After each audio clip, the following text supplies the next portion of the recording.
Salam jumpa Bapak Ibu calon guru penggerak.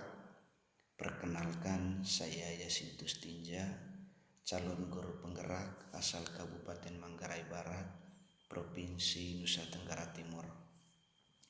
Pada kesempatan ini, saya akan menyampaikan koneksi antar materi modul 3.2 Pemimpin dalam Pengelolaan Sumber Daya. Pertama, kita harus memahami dulu sekolah sebagai ekosistem. Ekosistem merupakan sebuah tata interaksi antara makhluk hidup dan unsur yang tidak hidup dalam sebuah lingkungan. Sekolah sebagai sebuah ekosistem merupakan sebuah bentuk interaksi antara faktor biotik, unsur yang hidup, dan abiotik, unsur yang tidak hidup. Kedua unsur ini saling berinteraksi satu sama lainnya sehingga mampu menciptakan hubungan yang selaras dan harmonis. Dalam ekosistem sekolah, faktor-faktor biotik akan saling mempengaruhi dan membutuhkan keterlibatan aktif satu sama lainnya. Faktor-faktor biotik yang ada dalam ekosistem sekolah diantaranya adalah murid, kepala sekolah, guru, staf atau tenaga kependidikan, pengawas sekolah, orang tua, dan masyarakat sekitar sekolah.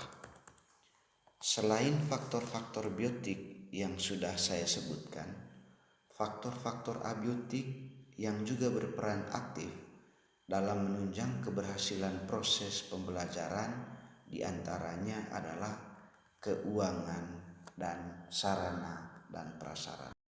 Kita juga perlu memahami pendekatan yang dapat digunakan dalam mengelola sumber daya. Yang pertama adalah pendekatan berbasis kekurangan atau masalah. Dan yang kedua adalah pendekatan berbasis aset atau kekuatan. Pendekatan berbasis kekurangan atau masalah akan memusatkan perhatian kita pada apa yang mengganggu, apa yang kurang, dan apa yang tidak bekerja.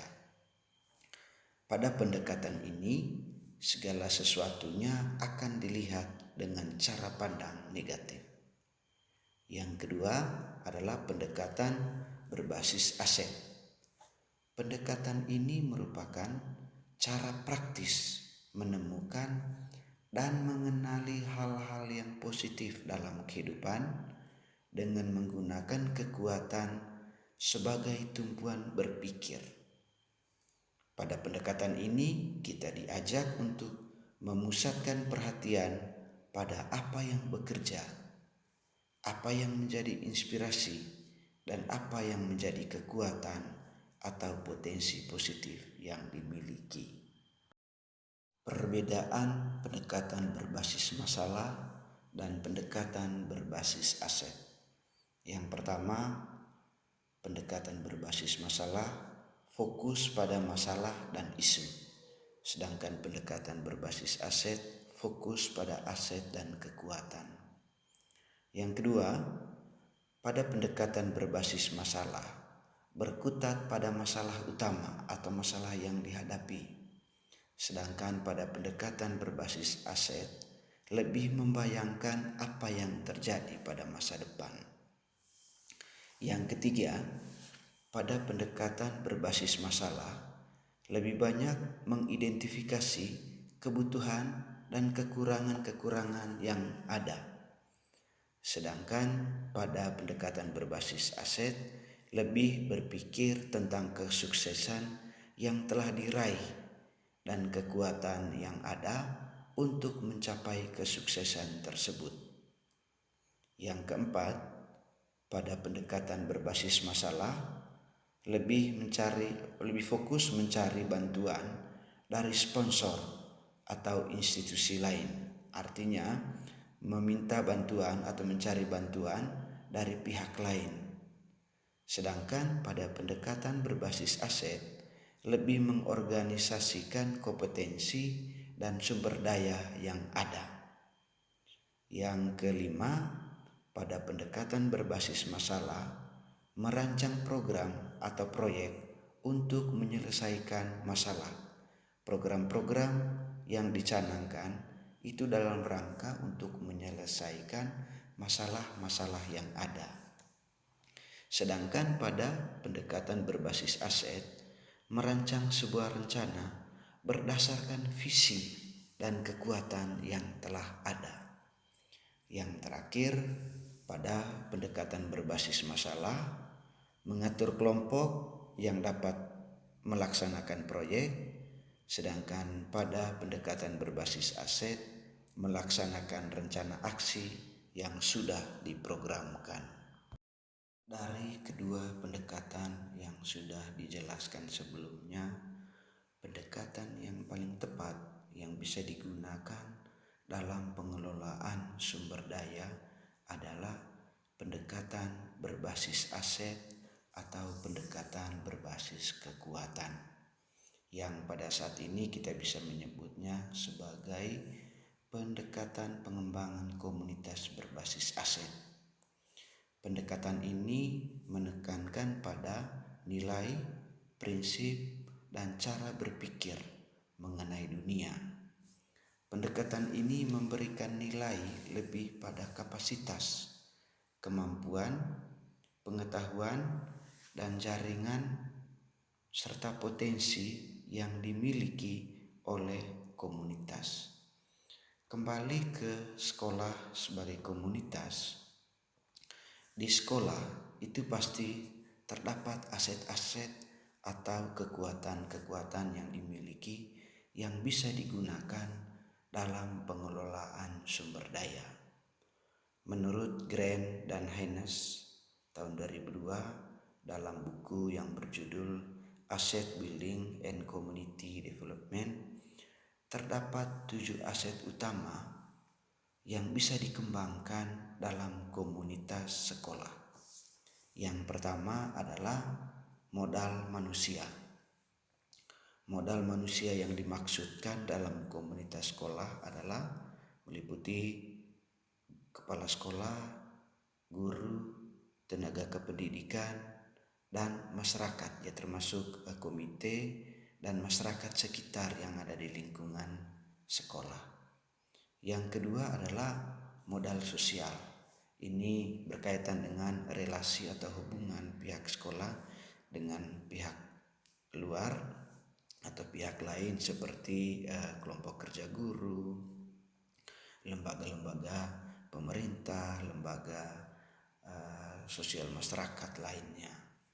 Yang ketiga adalah modal fisik, berupa bangunan yang dimiliki oleh sekolah, terdiri dari ruang kelas, perpustakaan, ruang guru, kantor, UKS, maupun sarana dan prasarana yang dimiliki oleh sekolah.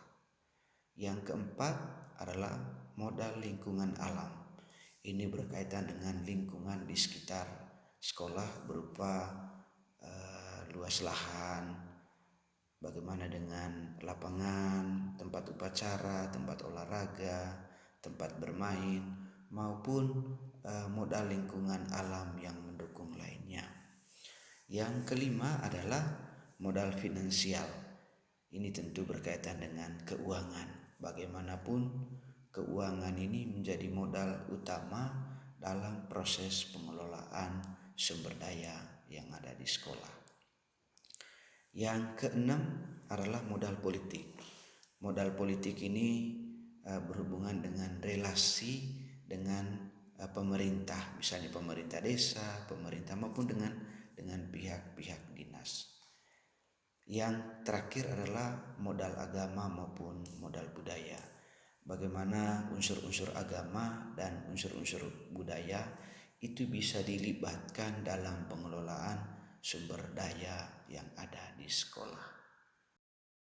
Kesimpulan yang dapat ditarik dari koneksi antar materi pada modul 3.2 pemimpin dalam pengelolaan sumber daya adalah yang pertama, pemimpin pembelajaran harus mampu mengenali, mengelola, dan memanfaatkan sumber daya dan potensi yang dimiliki oleh sekolah. Kemudian pendekatan yang bisa dilakukan dalam pengelolaan sumber daya adalah menggunakan pendekatan berbasis aset atau berbasis kekuatan. Pemimpin pembelajaran juga harus memaksimalkan seluruh kekuatan aset atau potensi yang dimiliki untuk mewujudkan merdeka belajar. Saya akan mencoba menghubungkan materi pemimpin dalam pengelolaan sumber daya dengan materi-materi lainnya yang dipelajari pada modul sebelumnya. Yang pertama, filosofi Ki Hajar Dewantara. Sebagaimana pemikiran Ki Hajar Dewantara bahwa pendidikan itu merupakan sebuah proses menuntun segala kodrat yang ada pada anak agar mereka mencapai keselamatan dan kebahagiaan yang setinggi-tingginya baik sebagai manusia maupun sebagai anggota masyarakat. Sebagai pemimpin pembelajaran dalam pengelolaan sumber daya, seharusnya kita memanfaatkan seluruh kodrat alam dan kodrat zaman yang ada sebagai sebuah modal atau kekuatan yang dimiliki untuk mendorong sebuah perubahan pendidikan dalam rangka mewujudkan merdeka belajar baik bagi murid maupun bagi guru itu sendiri. Hubungannya dengan visi, misi, nilai, dan peran guru penggerak. Visi dan misi yang disusun atau dibuat itu harus berpihak pada murid. Lalu sebagai seorang pemimpin pembelajaran juga harus mandiri dalam rangka mencari dan menemukan sumber belajar yang bervariasi untuk peserta didik. Lalu sebagai pemimpin pembelajaran juga harus berkolaborasi dengan sesama teman sejawat, juga berkolaborasi dengan peserta didik. Seorang pemimpin pembelajaran juga harus inovatif, menerapkan sesuatu yang baru bagi peserta didik. Lalu sebagai pemimpin pembelajaran harus reflektif, melihat kembali, menilai diri apa yang kurang atau apa yang belum dilakukan atau diterapkan dalam pembelajaran. Hubungannya dengan materi budaya positif. Budaya-budaya positif yang telah ada dan terbentuk lama di sekolah dan juga kesepakatan-kesepakatan yang telah dirancang bersama, apakah itu kesepakatan kelas maupun kesepakatan sekolah, harus menjadi modal atau aset dalam pengelolaan sumber daya. Hubungannya dengan pembelajaran berdiferensiasi, sebagaimana kita ketahui, pembelajaran berdiferensiasi itu memenuhi kebutuhan belajar murid berdasarkan minat, profil, dan kesiapan belajar. Yang kedua, membuka dan mendorong potensi yang ada pada murid agar bertumbuh dan berkembang dengan baik. Menggunakan strategi pembelajaran, apakah itu konten, proses, maupun produk. Proses coaching juga bisa dilakukan untuk menggali potensi-potensi yang ada atau yang dimiliki sebagai modal atau kekuatan serta aset dalam pengelolaan sumber daya yang ada. Yang terakhir adalah bagaimana pengambilan keputusan sebagai pemimpin pembelajaran juga merupakan aset atau modal dalam pengelolaan sumber daya yang ada. Sebagaimana kita ketahui, dalam pengambilan keputusan sebagai pemimpin pembelajaran harus mengacu kepada 4 paradigma pengambilan keputusan, kemudian juga mengacu kepada 3 prinsip dalam pengambilan keputusan dan dilakukan melalui 9 langkah dalam pengambilan keputusan, sehingga keputusan-keputusan yang ambil bisa mengurangi risiko atau dampak yang dihasilkan. Dan inilah hubungan materi pengelolaan pemimpin dalam pengelolaan sumber daya dengan materi-materi lain yang dipelajari sebelumnya. Bapak Ibu calon guru penggerak, itulah koneksi antar materi modul 3.2 pemimpin dalam pengelolaan sumber daya yang saya bisa sampaikan pada kesempatan ini. Mohon maaf bila ada hal yang tidak berkenan. Salam guru penggerak, merdeka belajar.